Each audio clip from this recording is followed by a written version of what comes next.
আমরা জাতীয় মূলনীতির ক্ষেত্রে আমরা আমাদের অবস্থান জানিয়েছি আমরা কি বিষয়ে একমত। আমরা 70 অনুচ্ছেদের ব্যাপারে আমাদের পজিশন জানিয়ে আমরা সেখানে একমত হয়েছি এবং সেটা জাতীয় সনদে অন্তর্ভুক্ত হবে, সবাই সেটা একমত হয়েছে।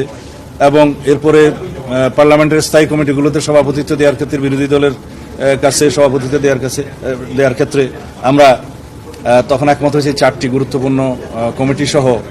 আর আসনের সংখ্যার অনুপাতে যা পাবে বিরোধী দল সেখানে হয়তো 1/3ও আসতে পারে, সেগুলোর বিষয়ে আমরা একমত হয়েছি।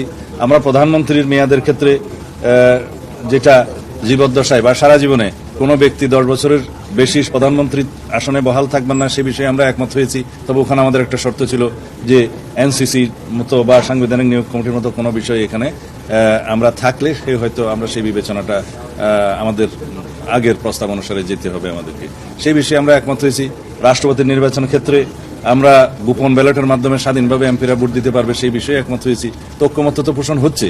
এখন যদি জাতীয় ঐক্যমত্য কমিশনের সকল প্রস্তাবে যদি আমাদেরকে 100% একমত হতে বলে তাহলে আলোচনার জন্য ডাকা হলো কেন? জাতীয় ঐক্যমত্য পোষণ হলে যে সমস্ত বিষয়গুলোতে দলসমূহ একমত হবে সেই বিষয়গুলো একত্রিত করে জুলাই সনদ বা জাতীয় সনদ স্বাক্ষরিত হওয়ার কথা। তো এখন এখানে যদি আমাদেরকে বাধ্য করা হয় যে এই সমস্ত বিষয়ে একমত হতেই হবে, সেটা তো সঠিক হলো না।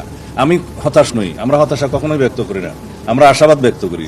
আমরা এই প্রস্তাব দেব যে সমস্ত বিষয়ে দলসমূহ এবং সবাই মিলে ঐক্যমত্য পোষণ হবে, সেগুলো জুলাই সনদ হিসেবে স্বাক্ষরিত হবে।